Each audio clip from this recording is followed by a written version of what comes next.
मायका बनाऊंगी ससुराल में। ये कहानी शुरू होती है प्रीति के ससुराल से, जो कल ही नई नई दुल्हन बन अपने ससुराल आई थी। थक हार कर सीधा वो अपने कमरे में जाकर सो गई थी। सुबह 10 बजे अंगड़ाई लेती हुई प्रीति उठती है।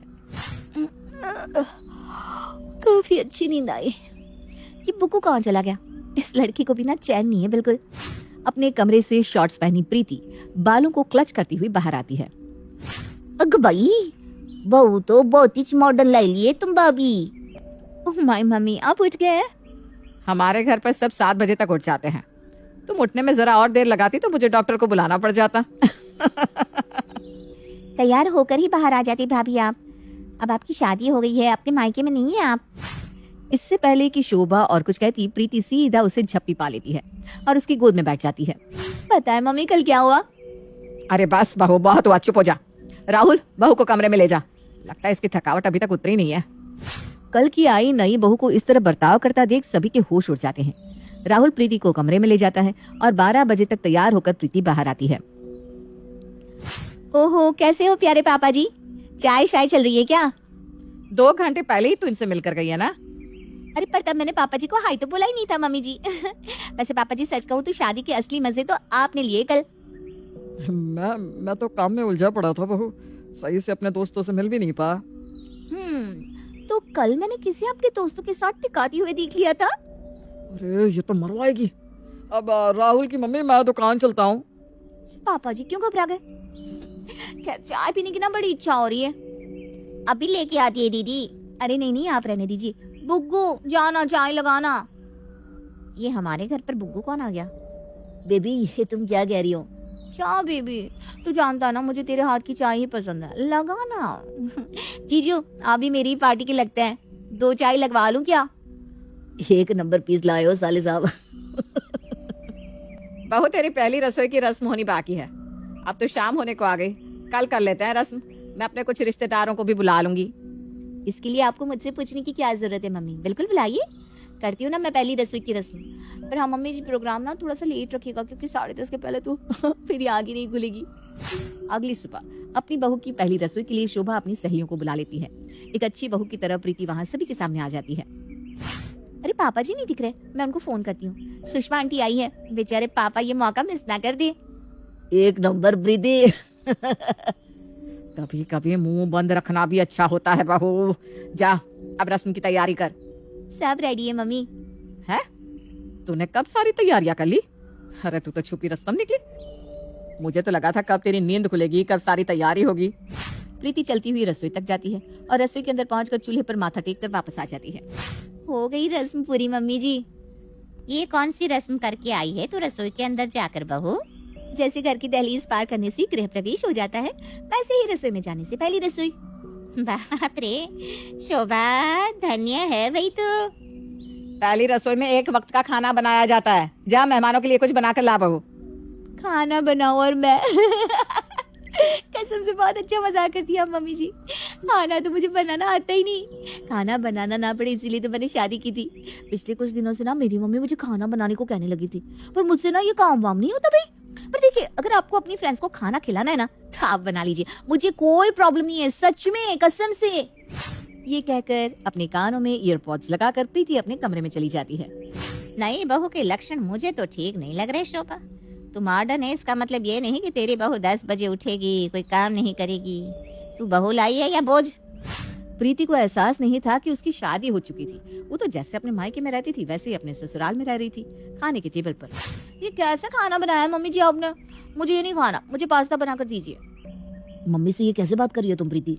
तू तो चुप ही रह, खुद तो तीनों टाइम बाहर का खाकर आ जाता है, मुझे पूछता भी नहीं है। किसी काम का नहीं है आपका बेटा। मम्मी चल चूचू अपना फोन दे, कुछ ऑर्डर करती हूँ मैं। ये कहकर प्रीति वहां से चली जाती है। उसके पीछे पीछे राहुल भी चला जाता है। अपनी बहू की बात सुनकर जितेंद्र मुंह छुपाकर हंसने लगता है। चुच्चू चल दाल पास कर। ये क्या तरीका है बात करने का शोभा जी?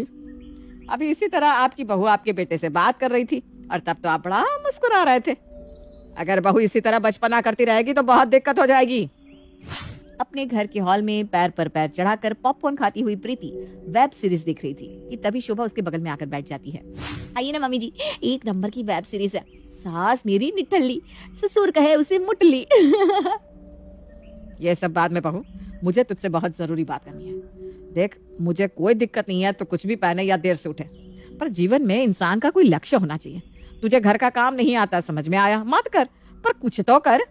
देख, मैं सलाह दूंगी कि तू जॉब ही ज्वाइन कर ले। नहीं नहीं नहीं नहीं नहीं नहीं मम्मी, जिंदगी ना मिलेगी दोबारा, एक ही तो लाइफ है, उससे भी जॉब करके गंवा दूं, फिर ये गेंडा क्या करेगा?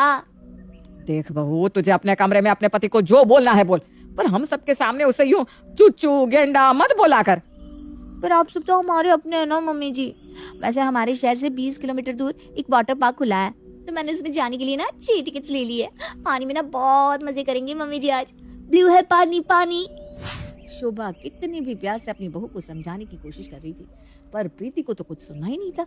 वो तो वाटर पार्क जाने की तैयारी में लग जाती है और अपनी सास के लिए पैक करती है एक स्विमिंग सूट। ये सब क्या है बहू? ऐसे छोटे कपड़े मुझ पर शोभा देंगे क्या? मैं नहीं पहनूंगी। देख, तुझे अपने हनीमून पर अपने पति के साथ जो पहनना है पहन लेना, पर मुझे ऐसे वैसे कपड़े पहनने को मत बोल। मरना तो वैसे भी है मम्मी जी, कम से कम सब ट्राई करके मरे, वैसे भी मौत तो आएगी ही ना। जिंदगी एक सफर है सुहाना, मुझे एंजॉय करके भगवान के घर है जाना। तो ये है हमारी प्रीति जी। रात को ऑफिस से अपने घर आने के बाद राहुल प्रीति से कहता है, क्या बात है प्रीति, आजकल तुम बहुत उखड़ी उखड़ी लग रही हो, कोई गलती हुई है क्या मुझसे? आजकल तो मुझे वैसा प्यार करता ही नहीं जैसा शादी के पहले करता था। बालकनी के नीचे खड़े होकर मेरा नाम पुकारना, मुझे हर रोज लेट नाइट ड्राइव पर लेकर जाना। ठीक, आज ना सैटरडे नाइट है, मुझे डिस्को जाना है। और फौरन 2 मिनट के अंदर ही प्रीति डिस्को के डार्लिंग कपड़े पहनकर राहुल के सामने खड़ी हो जाती है।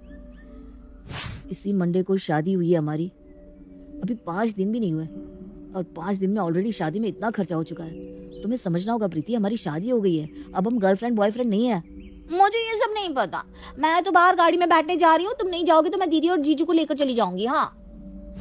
और आखिरकार राहुल को अपनी बीवी को डिस्को ले ही जाना पड़ता है। डिस्को में प्रीति अपने जीजा से कहती है, हाँ, रिंकी दीदी के चक्कर में पड़ गई जीजा जी, आप कितने कूल है आप, आपको तो अच्छी मस्त लड़की मिलनी चाहिए थी। मेरा दर्द तो बस आप ही समझ सकती हैं प्रीति जी। अपने पति को अपनी भाभी के साथ एंजॉय करती हुई रिंकी देख रही थी और चिढ़ रही थी। इसी तरह प्रीति कुछ न कुछ ऐसी हरकतें करती जा रही थी और अब सभी के बर्दाश्त की हद से पार हो जाती है।